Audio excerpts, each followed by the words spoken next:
Jaya Radha Madhava Kunjabi Hari.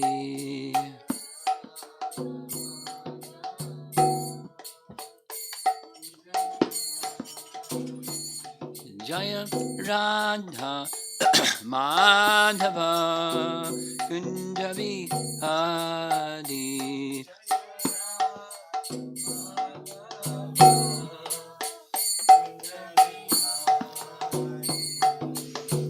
Gopijana Balabha Girivara Dhari.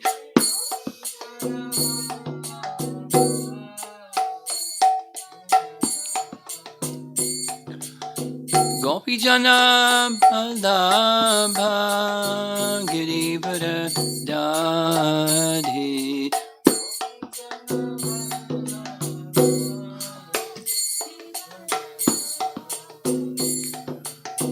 Jasodanandana Brajajanarandana.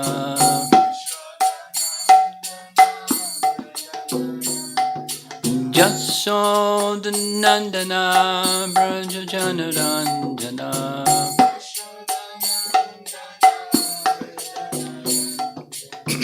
Jamuna Tiravana Chadi.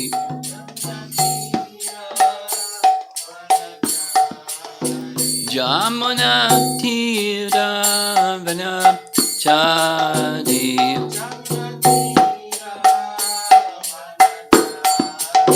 Jaya Radha Madhava Kunjabi Hari.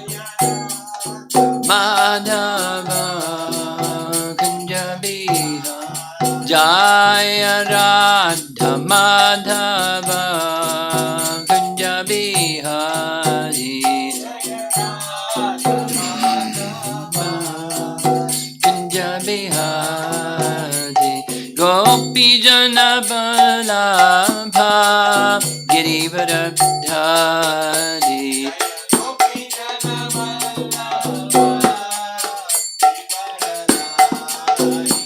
Gopi Jana Balabha Girivara Dhari.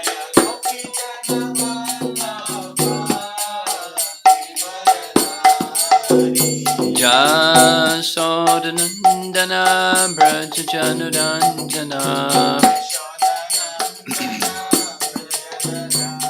Jasodanandana Brajajanarandana.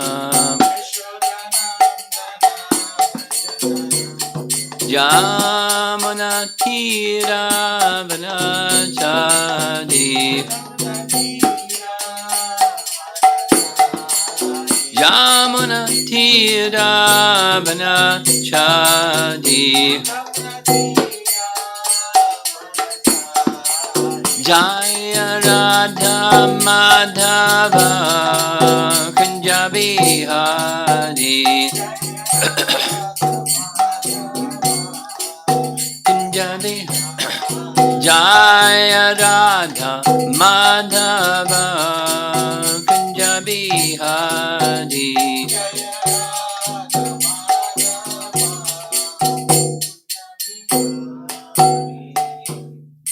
Jayom Vishnupad Paramahansa Parivajagacharya Astatarasata Srimad His Divine Grace A.C. Bhaktivedanta Swami Srila Prabhupada Ki Ananta Koti Vaishnavrinda Ki Gaur Premanandi.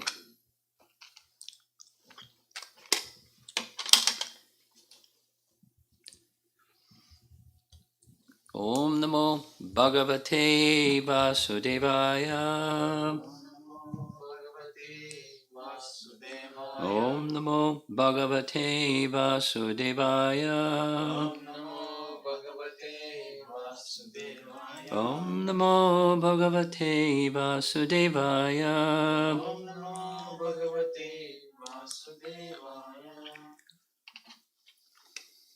We're continuing Canto 10, Chapter 26, and just a little review.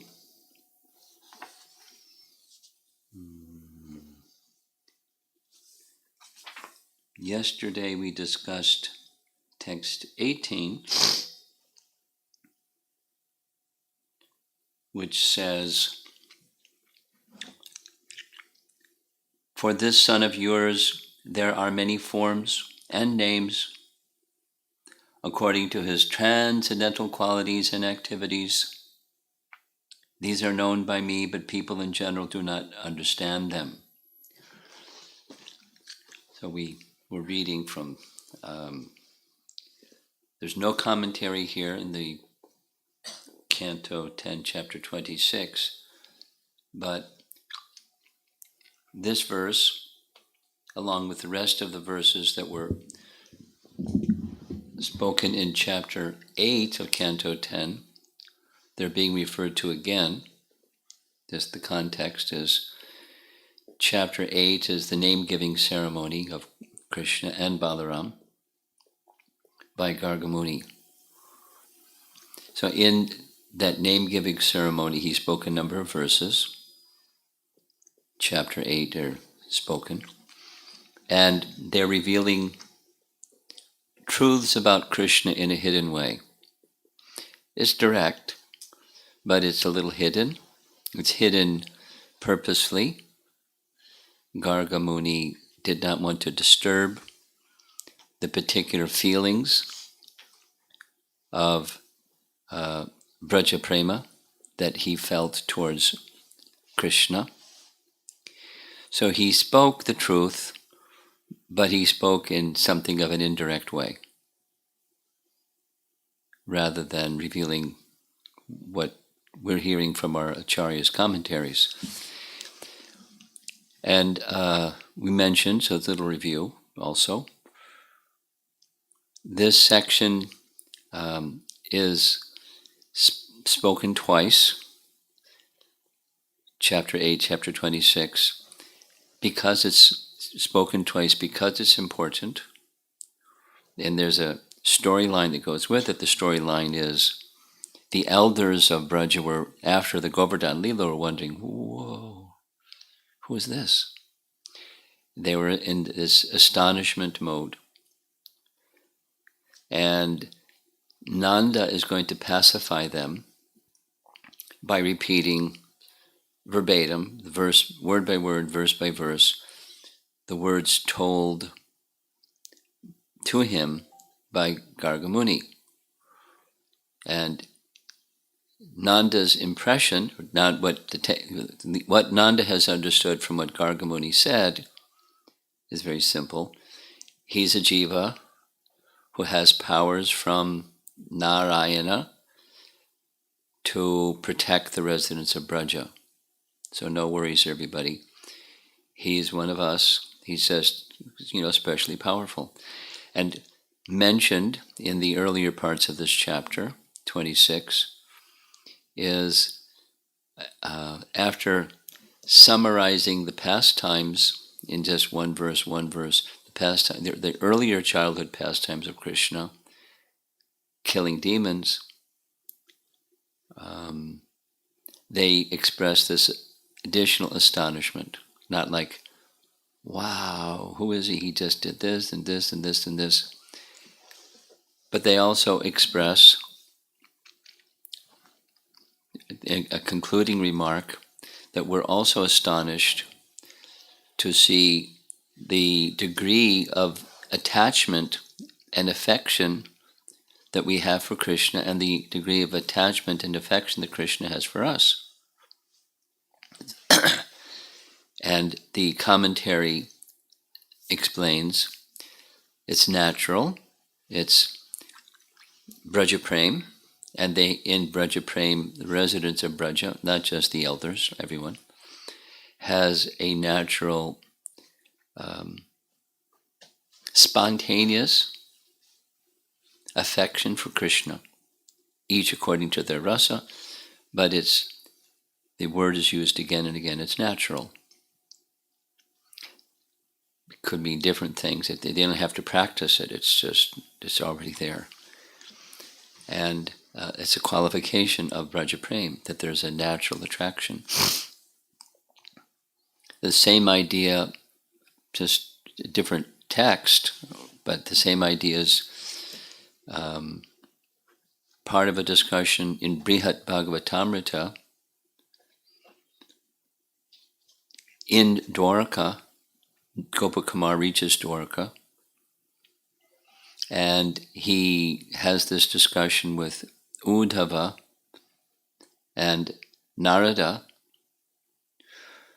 and Narada is encouraging Uddhava to speak, explain things that this young boy needs to hear before he enters Braja. And Uddhava says he is worshipable by both you and me, because he's eligible for entering and residing in Braja, and which we're not eligible for, because he has this natural affinity for Madan Gopal. Now, it's not that they don't, but it's a very special feature or qualification of the residents of Vraja. That's something that's very unique amongst all those who are perfected beings. Narada is perfect, Uddhava is perfect, and the remark is he's eligible in ways that we're not eligible. We can't even dream of it. Many, many, many lifetimes. It's not by austerities. It's just for him it's very natural. Now, the teaching of Chaitanya Mahaprabhu, given to us through Rupa Goswami, is there's a way for us, sadhakas, or those who have turned our back on Krishna and we came to the material world and we're hanging out trying to find happiness, we can awaken that by a method. Rupa Goswami lays it out. It's a nectar devotion. And those of you that take Bhakti Shastri, you know what you if you haven't studied it, you will find it's in the earlier chapters, within the first 19 chapters of Nectar Devotion. So, while it's natural, there's a way where we can also acquire or awaken that natural affinity that makes us eligible for entering into Vrindavan. So now here's back to Nanda. He has that natural affection. The other residents of Vrindavan have that natural affection. So that besides that natural affection, which is to them quite amazing, how they have even more than their own children, they have affection for Krishna, an attachment for him. They can't stop thinking of him. Not that they, sometimes the gopis try, but they can't. It's a natural attraction. It just keeps going to Krishna and going to Krishna and going to Krishna and going to Krishna in their loving mood. So all the residents of Vrindavan like that, that's Vrindavan.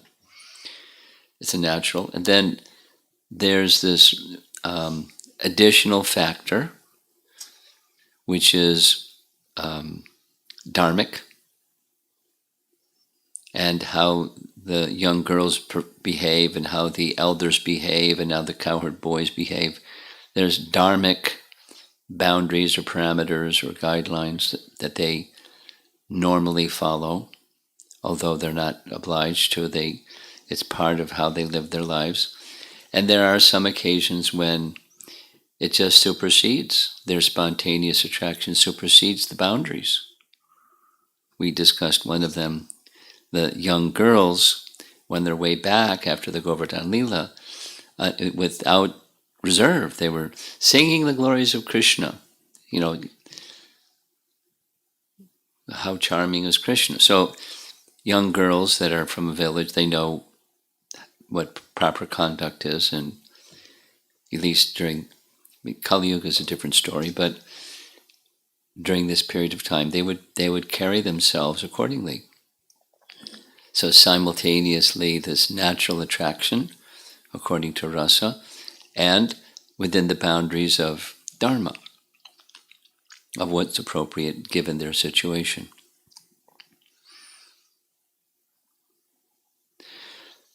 So there's that's context of what we're doing.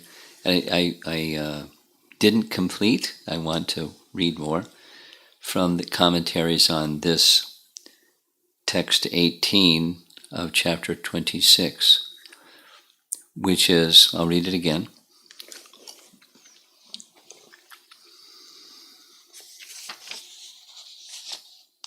This is the third of Gargamuni's statements to Nanda.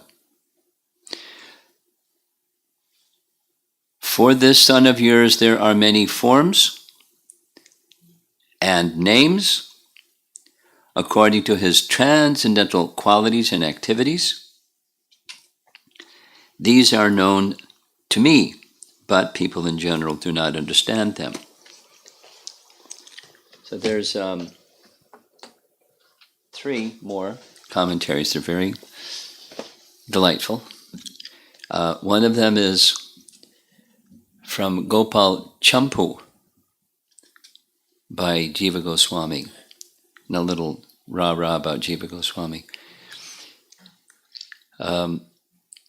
He not only wrote Gopal Champu, but he wrote a book explaining how to write a champu, because it's a particular literary form and it has boundaries.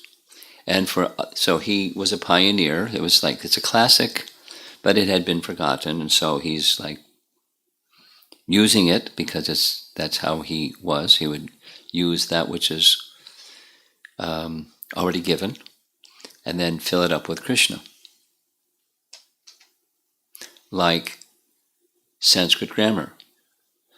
So he wrote another book about Sanskrit grammar with names of Krishna for each of the recitation messages the children learn when they learn Sanskrit grammar. Now, Chaitanya Mahaprabhu devised it, but Jiva Goswami wrote it down. So Gopal Champu was one such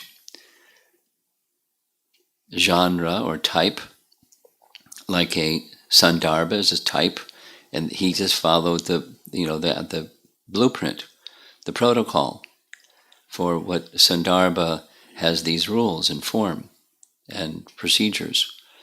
And so he wrote.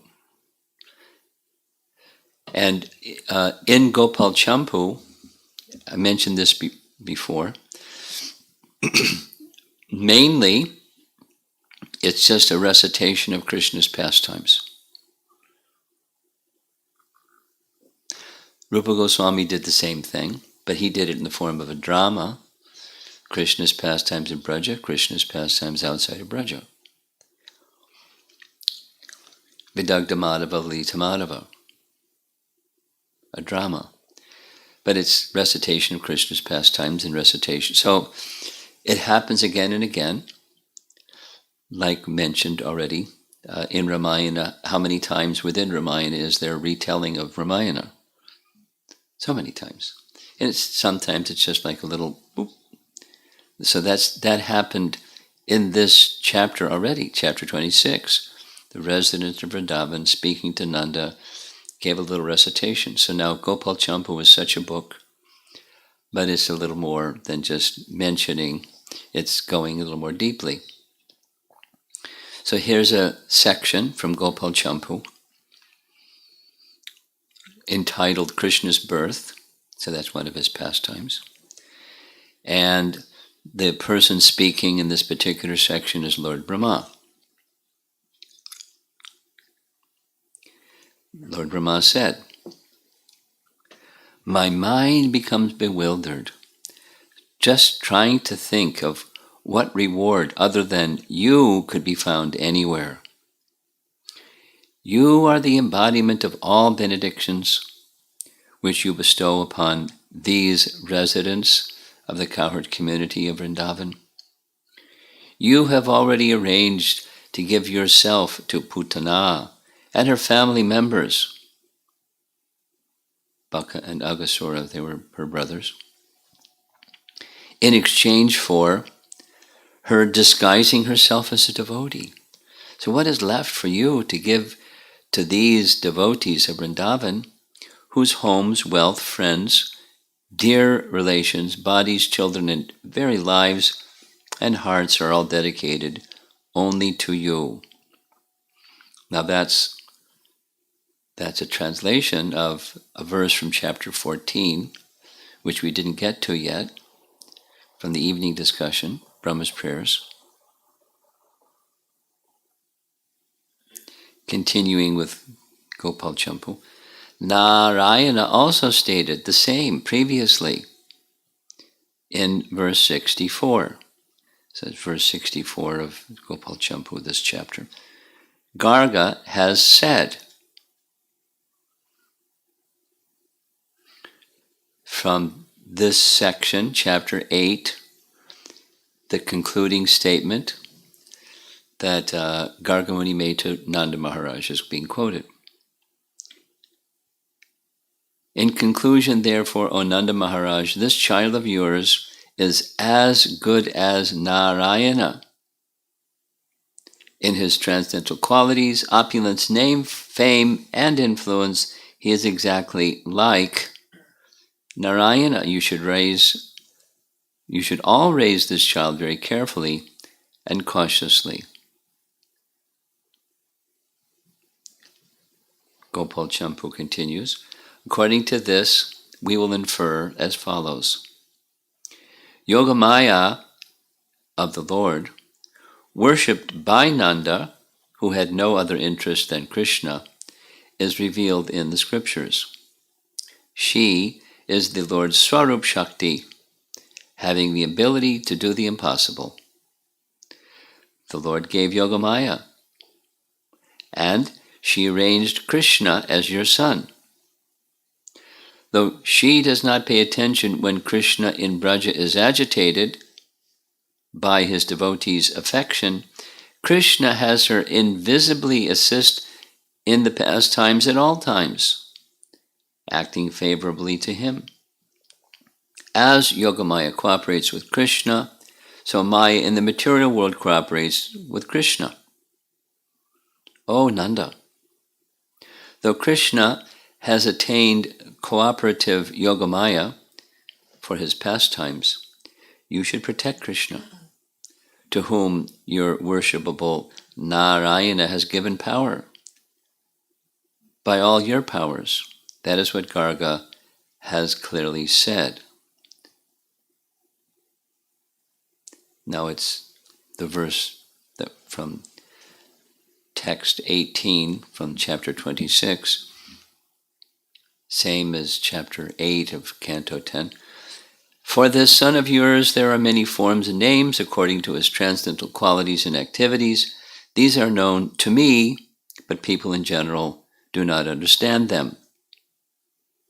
Paragraph.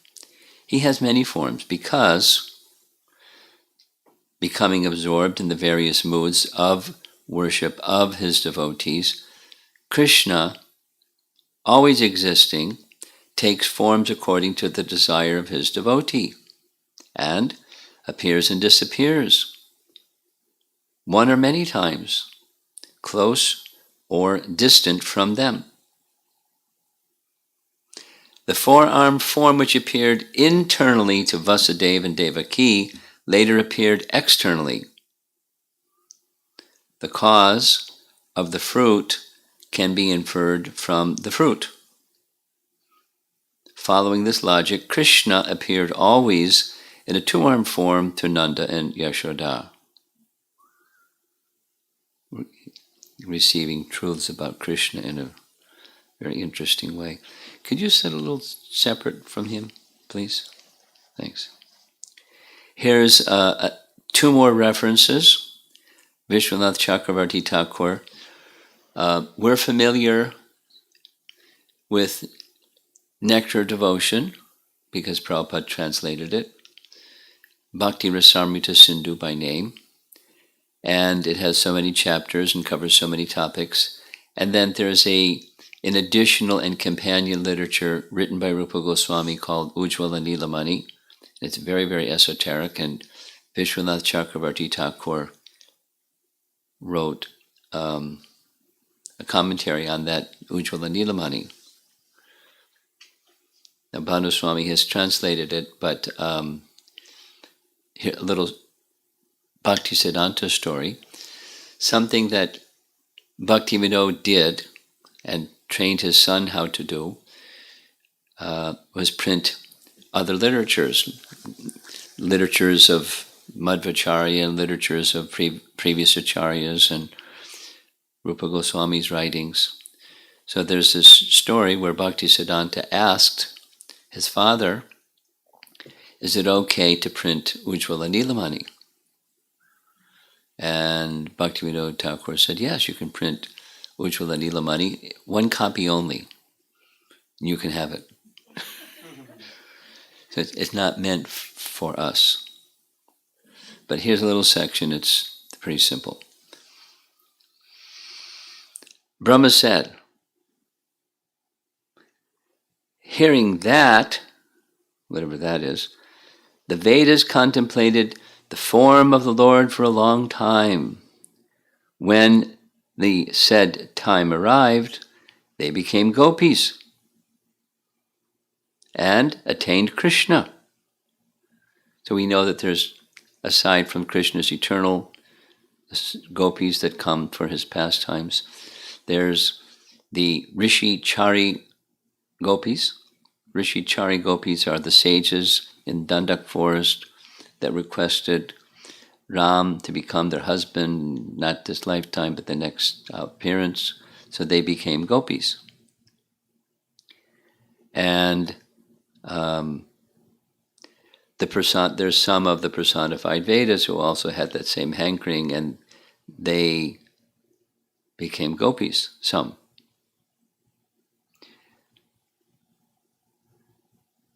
So commentary continues. Vittalanath explains the verses as follows. The Vedas requested, quote, show us your form beyond words and mind, beyond the gunas ascertained in the Vedanta. The Lord then showed Gokula and his form situated there as he performed pastimes. If it is approved by the Vedas, it is actually happening.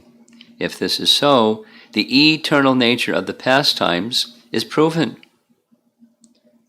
This is also defined by omniscient Gargacharya at the name-giving ceremony described in Canto 10, and refers to this verse. For this son of yours, there are many forms and names according to his transcendental qualities and activities. These are known to me, but people in general do not understand them. The statement is, your son has many names and forms. The present tense is used. That means they continue to exist. Similarly, his qualities like generosity and activities like subduing Kaliya and suitable forms exist eternally. Anurupa refers to a form suitable for a particular pastime. For instance, in lifting Govardhan, he has a standing form with raised arm while saving the inhabitants and pleasing them.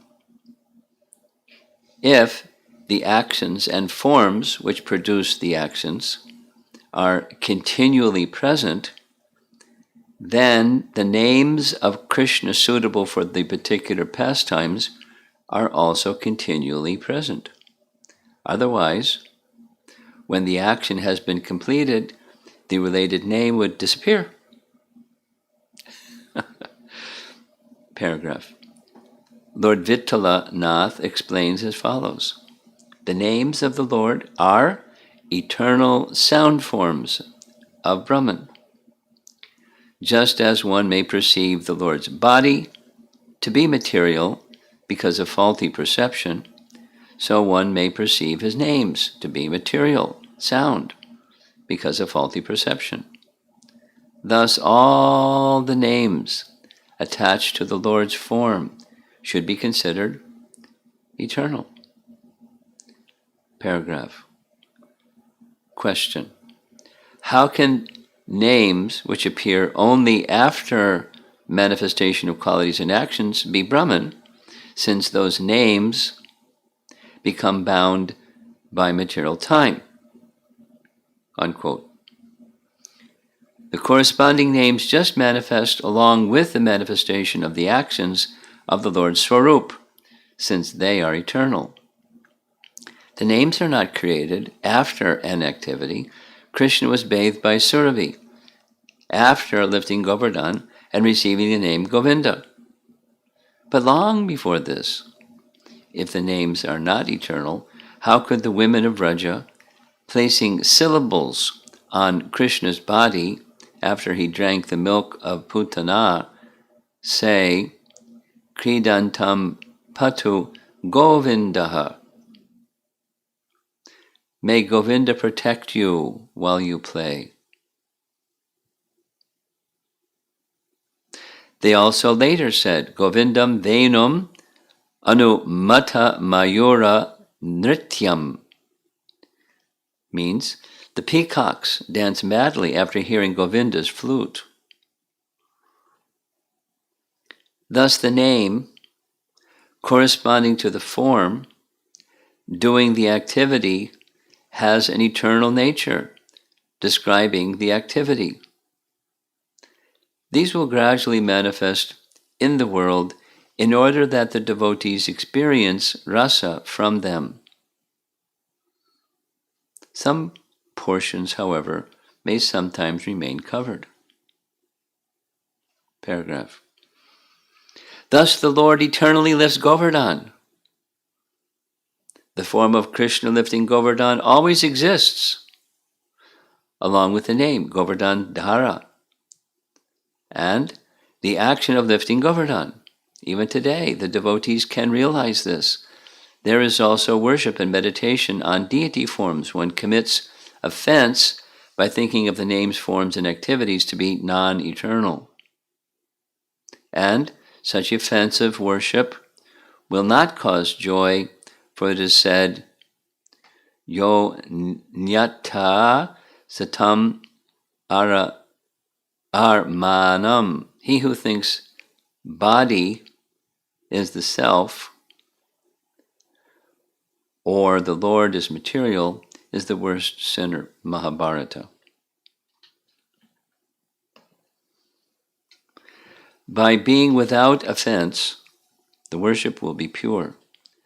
Thus, the names corresponding to the activity are eternal because the name and form are both necessary constituents of the Lord. One should not doubt that this statement is in any way merely figurative. So his commentary is continuing.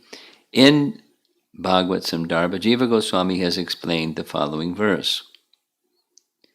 That's Canto 8, Chapter 3. He has no birth or activities, no name or form, no qualities or faults, except birth and activities, as Brahma and Shiva at the time of creation and destruction, by his energies of Rajas and Tamas for creating and destroying the universe. Vithalanath explains as follows. The Lord has no birth or activities, but by his Swarup Shakti, Swamayaya, he accepts birth and activities. Then one may say, since he attains birth and activities, those are temporary events. In answer to this, the verse says the Lord continually, anukalam, attains them. This means he never gives up birth and activities. Being manifested through the Swarup Shakti and being eternal are supportive of each other. Question. How can birth and pastimes be eternal? They are both actions. An action and each of its parts are defined in terms of beginning and end. Without that, the action's very form would disappear. Answer: there is no fault for the following reasons. Because the Lord always has an eternal form, that form is eternally manifest. Because of this, the Lord's pastimes with birth and activities are also eternal. Thus, the individuality and manifestation of associates in the pastimes and the places in unlimited Vaikunthas and unlimited universes are also equal. The beginning and completion of actions revealed by the Lord's form are located in one place.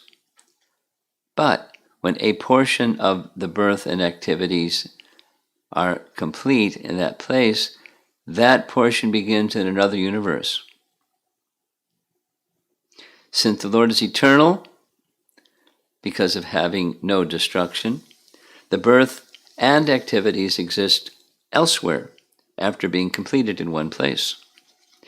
The birth and activities begin somewhere else, sometimes a little different because of differences in details, and sometimes exactly the same because of sameness of the details.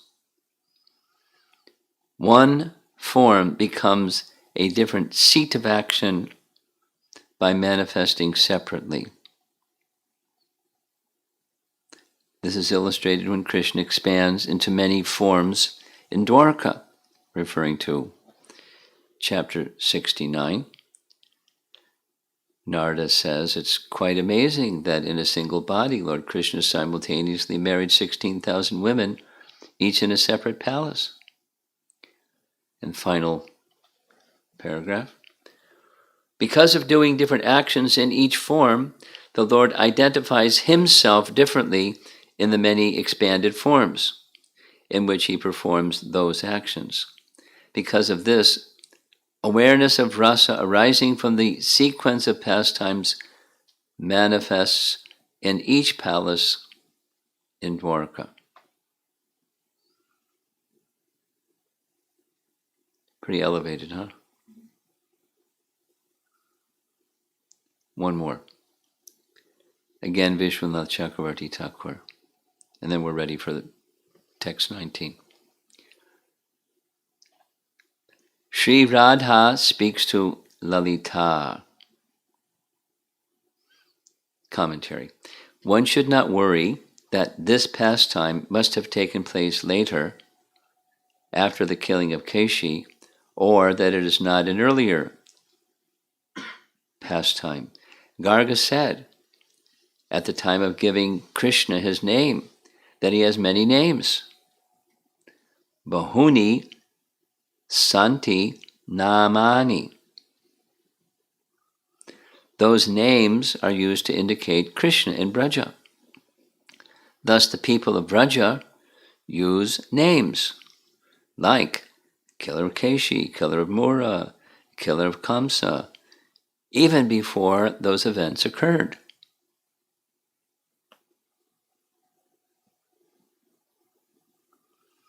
In the first paragraph, in the first part of the verse, this is commentary on a Ujjvala Nilamani verse.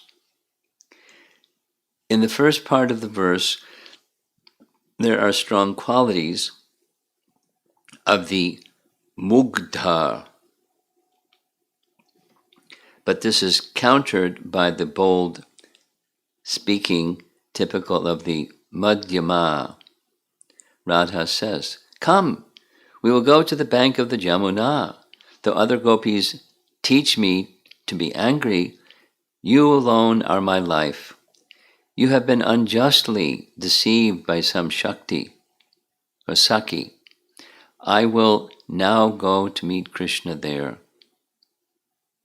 Are you going to him to beg for amorous pleasure? Radha speaks angrily. No, we will go there on the pretext of picking flowers.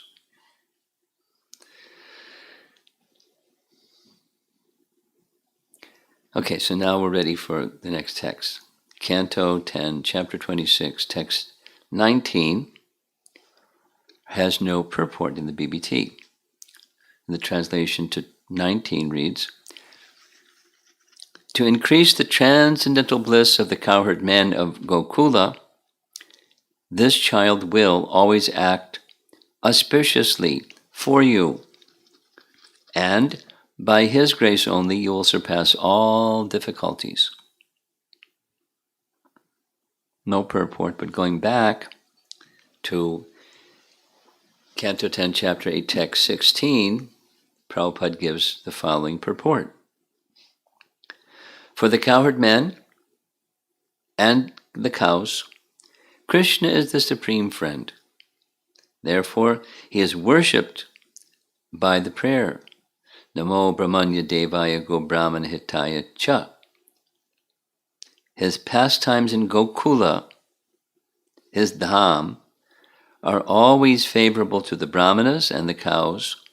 His first business is to give all comfort to the cows and the brahmanas. In fact, comfort for the brahmanas is secondary, and comfort for the cows is his first concern. Because of his presence, all people would overcome all difficulties and always be situated in transcendental bliss. So we're going to read now our Acharya's commentary on 10.8.16. He will produce benefit, Vishwanath, and give joy for the cowherds and groups of cows. Gokula can refer to Krishna's becoming the son, Nandana, of all the cowherds and cows by his expansion during the Brahma Vimohan Lila. Gopa can here be taken as a vocative address to Nanda Maharaj. O cowherd, very easily or happily by him you will cross over all obstacles. Whenever difficulties arise, your son, who is invested with the powers of Narayana, will deliver you. You should therefore take shelter of him. Jiva Goswami's short commentary. This child will give bliss to all the cowherds of Gokul, that is his nature, and by action will do what is most beneficial for the people of Vraja in this life and the next. Because of Krishna, you will easily cross over all disturbances from Kamsa and others. And finally, here's reference from Sanatana Goswami. This child will give bliss to all the cowherds, meaning the men, of Gokula. This is the nature of this avatar. O king, Garga speaks with all respect to Nanda, O protector of the earth is protected by you, and by action this child will do what is most beneficial for all the people of Vraja in this life and the next. For all devotees in general, he will act beneficially for all your people. He will give joy to all of Gokula, and by action he will do what is most beneficial for the people of Vraja in this life and the next.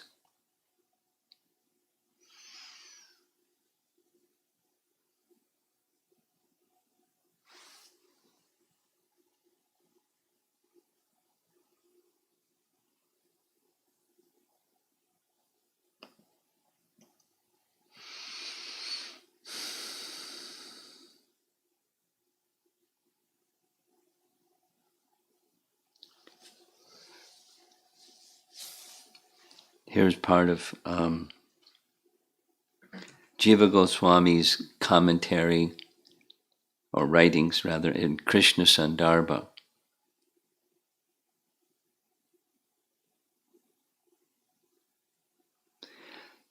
He writes, text 1 75 from Krishna Sandarbha. There are plenty of statements showing that in Vrindavan eternal pastimes take place. For example, Garga's statement came true. That is, this text. By his nature increasing the bliss of the cowherd men in Gokula, this child will always protect and be most auspicious for you. At the end of the prose portion of Padma Purana, it is said that Krishna then entered Dwaraka. The Yadus had left Dwaraka in order that Shalva might be killed and were waiting for Krishna to return. He returned to Dwaraka, quote, with them. This then agrees with Bhagavatam. Without him, it would not be proper to enter their houses. The Yadus perceived Krishna's absence as only a short time, as expressed in the following, Bhagavatam 10, 14, 43. That's the Brahma's prayers. O king, although the boys had passed an entire year apart from the Lord of their very lives, they had been covered by Krishna's illusory potency and thus considered that year to be merely have a moment. That's from chapter 14. We'll get there after some time. But that's a statement from that chapter, text 43.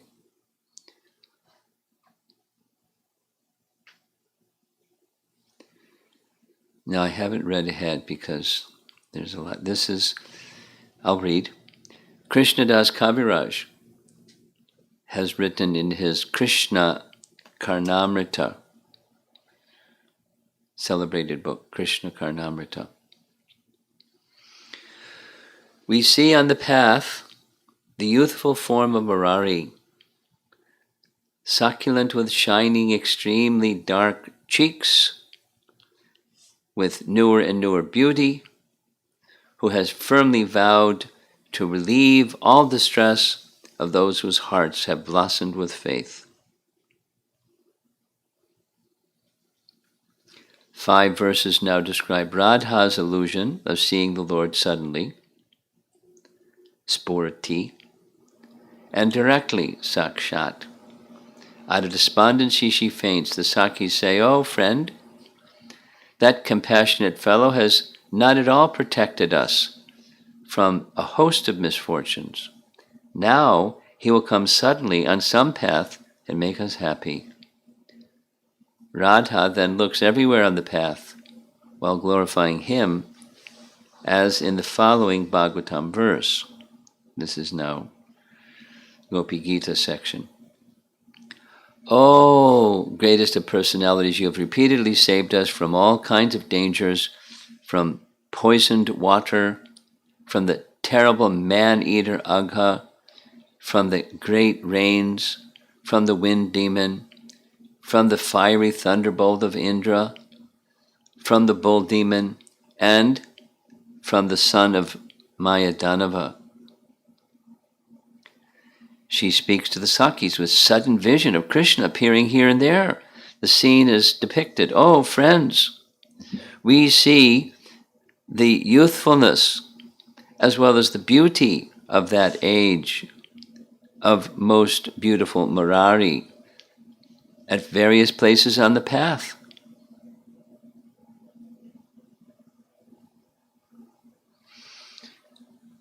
How is this described? He is so succulent with very black cheeks, becoming more beautiful at every moment. He is devoted solely to relieving the sufferings of all people, the inhabitants of Braja, including us. What types of people are these? Their hearts have fully blossomed with faith, Garga said, our verse. To increase the transcendental bliss of the cowherd men of Gokula, this child will always act auspiciously for you.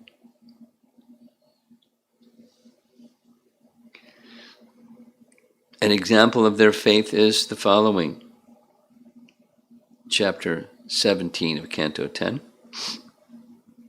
O Lord, we are your true friends. Please protect us from this insurmountable fire of death. We can never give up your lotus feet, which drive away all fear. The internal meaning of Bilvamangala expresses an appearance of Krishna in Radha's association. The external meaning is a statement of Bilvamangala as he approaches Mathura and sees Krishna all around in a vision. The Lord relieves the suffering of persons endowed with faith, as described in the following verse. O Govinda, remembering again and again your promise that your devotees will never perish, I maintain my life. Mahabharata. Or from Ramayana, I have made the vow that I will always give fearlessness to the person who surrenders once to me and says, I am yours. Famous text from Ramayana.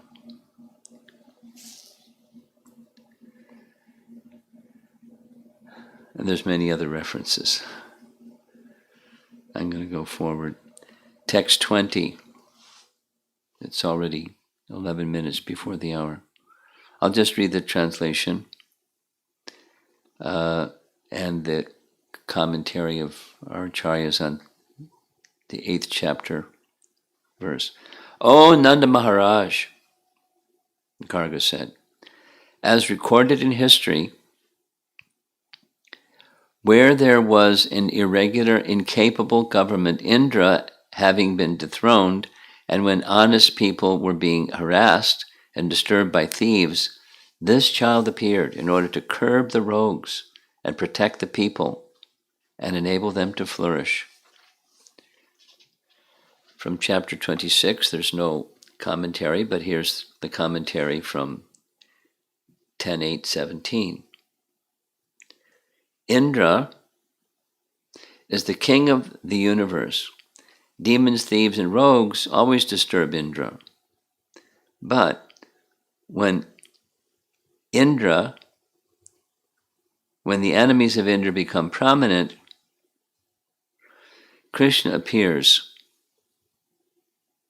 Krishna is to Bhagavan Swayam, Indrari Vyakulam Lokam, Mridayanti Yuge Yuge. Vishwanath's commentary on that chapter 8 verse, text 17. In another birth, the Devas, harassed by the demons and without Indra as king, were protected and made strong by him. Quote, because your Ishtadev has been pleased, he has given you a son like Narayana. This is the intent of this verse. Quote, it is prescribed that you should chant the names Mukunda, Madhusudana, and Narayana, but in all good things there are obstacles, so therefore at every moment protect your son carefully. This son who you protect will protect you from all disturbances, just like Narayana. Okay. Jiva Goswami. His past history in another birth is related. The Devatas were afflicted by the demons when Indra was dethroned. That's it. And Sanatan Goswami, also short. His past history in another birth is related in order to instill Nanda's faith in his words. Quote, in another birth actually refers to avatars, such as Prithu. O Lord of Braja, you should preserve the happiness in Braja from unlimited wicked people.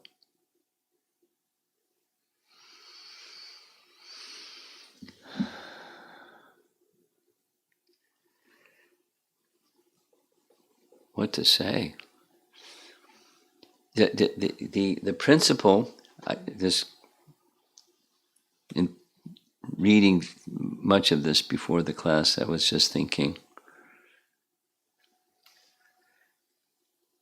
mentioned before, what do we understand about all of this? But we know it's repeated in Scripture again and again and again, that hearing and chanting the name, form, qualities and pastimes of the Lord, this Bhagavad Dharma process cleanses and awakens our original Krishna consciousness. Now it's not what we're used to. We're used to things that match our senses and the mind. And this doesn't do that.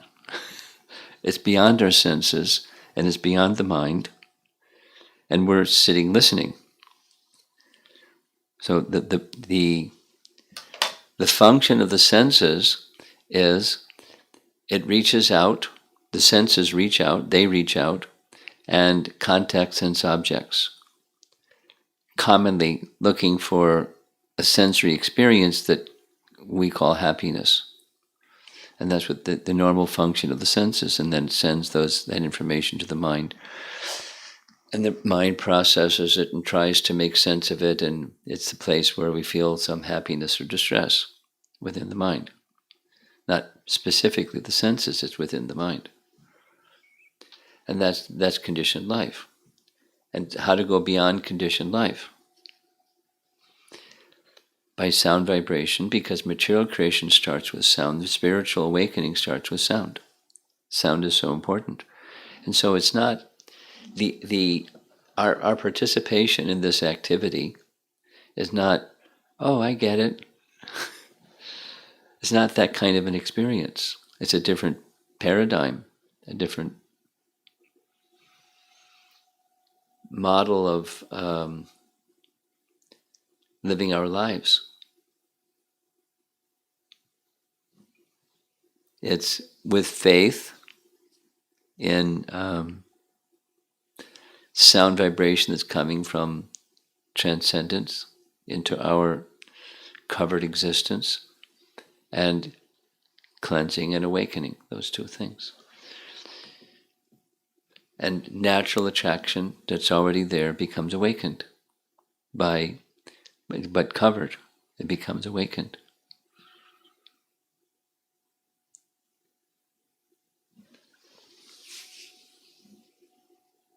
When Prabhupada came to America, his one of the essence teachings was, "I'm not come to teach you something new. I've come to remind you of that which you have forgotten." And when he went back to India, it's, the real treasure of India is its spiritual culture, but you have forgotten. This Mahamantra and the Bhagavad Dharma process is to remind you of what you have forgotten. So that remembering or the reawakening can take a long time. The alarm is ringing and we don't even hear the alarm. We keep hitting the snooze button. So it's a gradual process, but we're continuing with it because we have faith and it has an effect. And even with the effect, there's the unsteady, the rise and the fall of consciousness, the highs and the lows, or the hills and the valleys, like, life. But gradually the cleansing and the attraction grows. And then the inspiration to apply ourselves better with more absorption in the hearing process, the cleansing and the awakening of attraction process. And gradually. It's gradual because we're very covered. We're very attached to, we're not attached to suffering, but we're attached to trying to find enjoyment through the senses, contacting sense objects. In simple language, it's called fruit of activity, because that's the activity that gets the fruits that we can try to become the enjoyer of. passion mode. It's very strong. Fruitive activity. And this is a different paradigm. There was fruitive about what we're doing. We're investing time nonetheless.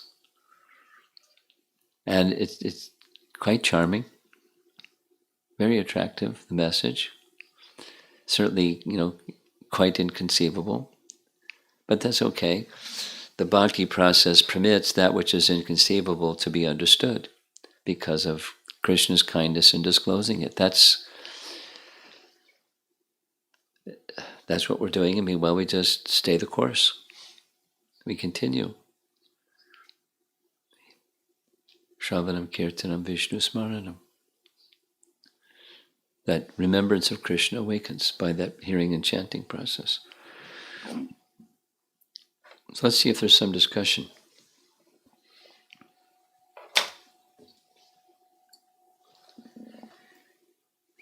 It's already 8 o'clock. Commentaries are fantastic, huh?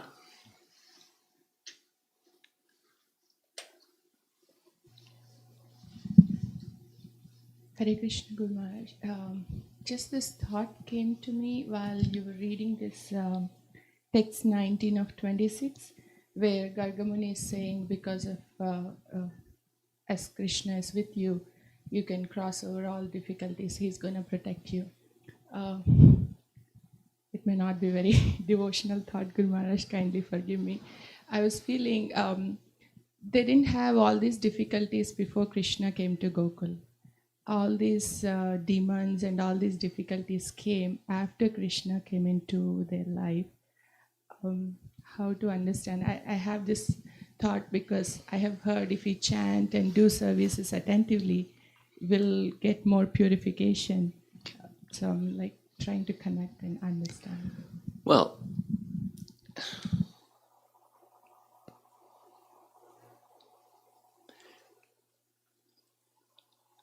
supposing you don't chant, what's going to happen? The past involvement with material nature, guna and karma, will happen. It'll be whatever it's going to be, a mix of good and bad. And supposing you chant, and the cleansing process is accelerated, but it's minimized in contrast to what would have been the karmic reaction for things.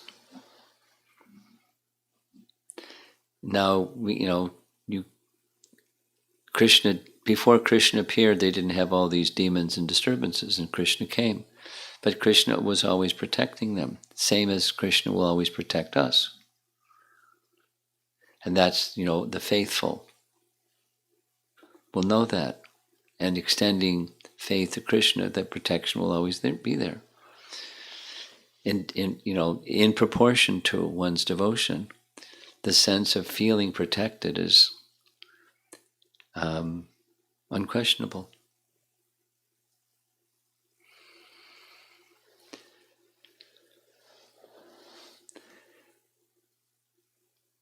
Supposing somebody got the bright idea, let me see what life is like without chanting and see how happy I am. I know somebody that did that. I just want to be sure.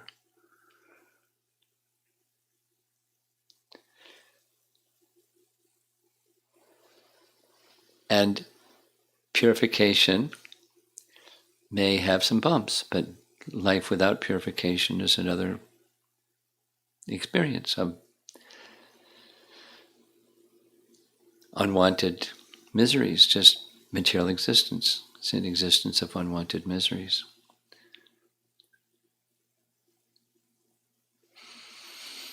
Okay.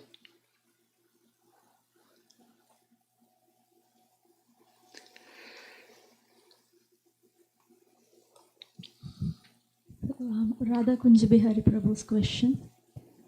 Is it okay to desire a particular form of Krishna in devotional service If this form is different from the form of the deity being served at the temple, is it an offense? No. Yes to the first question and no to the second question. But it's a misunderstanding to think the form of the deity and the form of one's attraction are different entities. Go ahead. Vaishnav's question: what is the difference between Yoga Maya and Mahamaya? The difference between Yoga Maya and Mahamaya is the internal potency and external potency bewildering the jiva. The Yogamaya potency bewilders Nanda Maharaj, so he can't see Krishna as the Supreme Personality of Godhead. That's Yogamaya's influence. And you and I are influenced by Mahamaya, where we don't even know who we are. We're accepting who we aren't as who we are. That's Mahamaya. And objects out there, there are potential enjoyment opportunities. That's Mahamaya.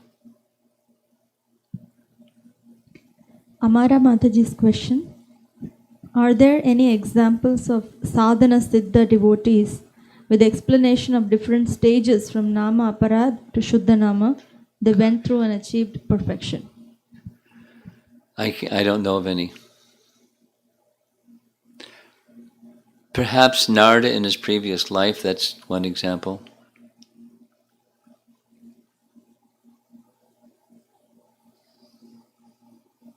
I guess we could say Dhruva is another example.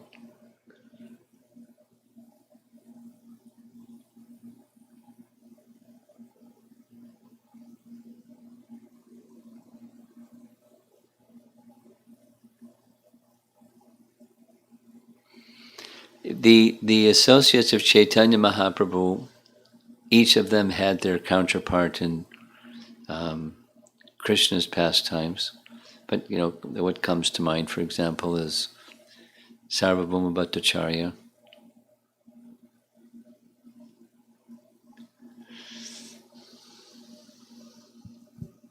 Amol Prabhu from Houston: is the desire for protection a material desire or a spiritual desire?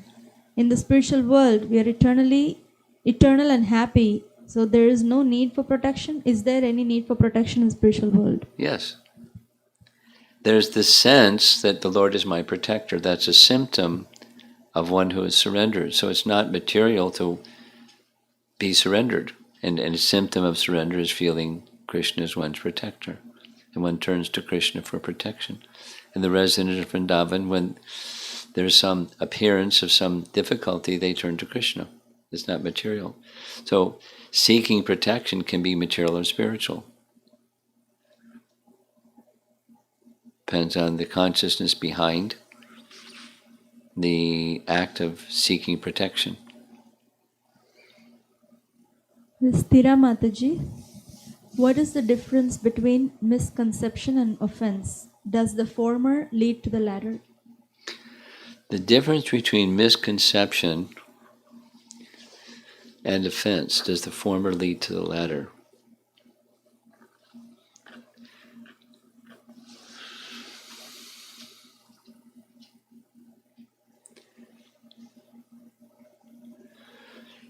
When Vishwanath Chakravarti Thakur describes the 10 offenses against the holy name, each one, you can go through the list and look carefully, each one is rooted in a misconception. That is, that which is spiritual is seen as that which is seen to be material. So it precedes offense, specifically to that which is spiritual. Like, let's just say other living entities, their real identity is their spiritual entities, their spirit, soul, not the body, and etc. And that misconception that they're the body, etc., leads to it's a precursor for making offense. Because if not, so it's there's one explanation. There's probably other explanations, in response to her question. This is Visalaksha Prabhu. Can you kindly elaborate and explain the natural attachment or affection of the jivas on Lord Krishna? What is the best and effective way to awaken naturally in this life itself? Well, I answered that question earlier. It's the process given by Jiva Goswami, which was given by Lord Chaitanya. It's a process that accompanies chanting, and there's hearing and chanting, and that hearing and chanting in the manner that Lord Chaitanya has given, through the line that particularly carries that natural attraction of Vraja Prem, then that's how it's awakened. This is from Gopinath. Before Keshi and Bhakasura were killed, even before Keshi and Bhakasura were killed, the Vrajavasis referred to Krishna as a killer of these demons. How?